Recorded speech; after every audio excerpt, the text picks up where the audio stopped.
I struggled in physics. I was in an honor section, with all these smart girls. I went to school in an all-girls Catholic school.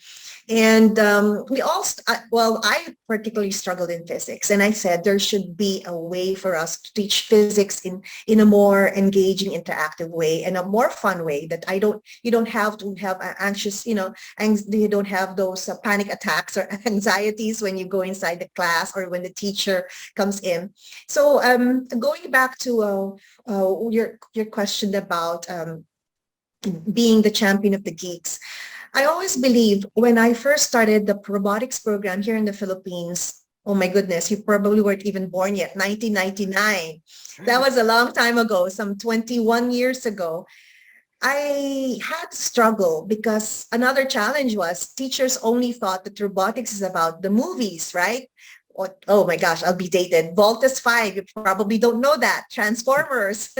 So these are the only connection that teachers had with the robotics. Now, talking about being the champion of the geeks is that as I was growing up as a woman, as a girl, and as a woman right now, in our culture, if you are smart, the boys get intimidated. Oh, she's too smart. Yeah, I can't keep up, So I really had to tell my story, especially to the parents, that if you have a daughter who's smart, even a boy, a son who's smart, you know, give them the opportunity to shine. And the way to shine is through these robotics competitions and through these robotics programs.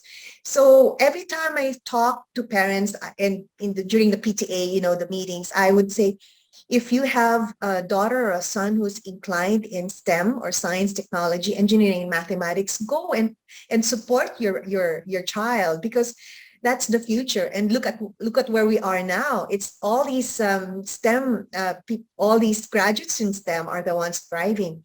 So again, I am proud to be a Filipina champion of the geeks, because I am actually changing the mindset and the culture of parents to look at being a woman, a girl, to be in STEM. So my advocacy right now is women in technology, to try to encourage more girls and particularly young women to take up a course in college in technology, as well as to even set up an incubator in tech. So we have to, populate the tribe, populate the tribe of women in technology.